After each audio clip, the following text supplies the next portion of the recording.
Before we talk about legislation, before we talk about what government mandates or what the government can or cannot or should not be doing here, I would really strongly encourage all parents to get actively involved in your child's education.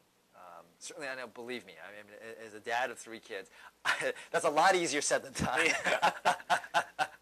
But with that said here, before you talk about legislating things, I think it's crucial that every parent dictate and decide what they want their child to hear and learn. Mm-hmm. And more often than not, I have found, whatever the rules, whatever the regulations may be, more often than not, I have found public school and private school educators are more than willing to listen to the parents and follow the guidance of the parents. Now, when you start talking about, well, what kind of legislation do we want to see, what kind of laws are we going to see, then it's going to get a lot more complicated and a lot more sticky.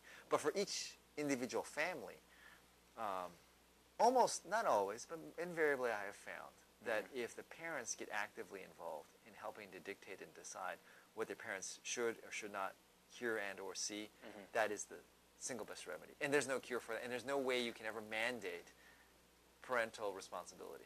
But that's where it starts. So the bottom line is parents really just need to get more involved. Yes, yes, without a doubt.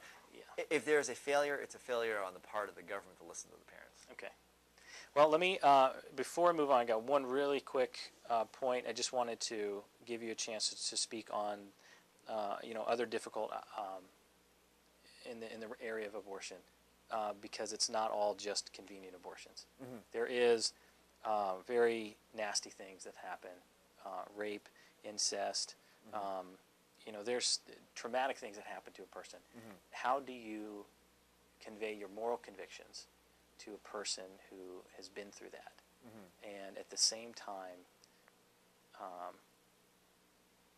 be compassionate and understanding of the situation that they're in? What do you say? Ooh, you hit you hit a tough one. I mean, abortion regarding rape, incest, when another crime has been committed. I'll be frank with you.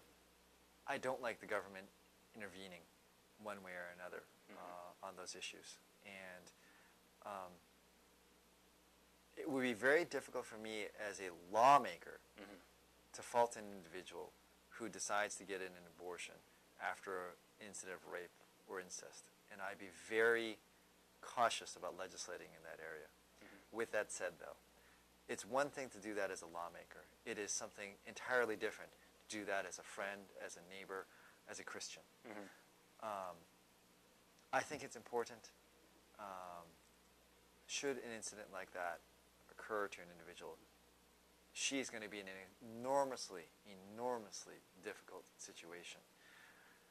The best way to remedy that situation, of course, it's easy to say, well, explain to them the value of life, and that yes, rape and incest are absolutely horrific, terrible crimes, but it doesn't make sense to pile one crime on top of another crime.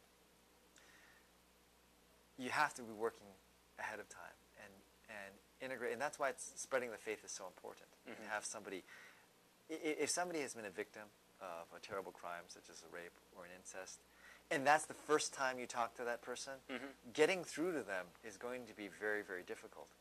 But if you've already built a long-standing relationship before that, if a pastor, a church, a congregation already has that ongoing relationship, you can build upon that relationship.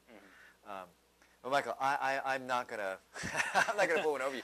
I mean, you hit the nail on the head of one of the most difficult issues, and there's no easy answer. There is no easy answer. But thank you for fielding a difficult question. Thank you very much.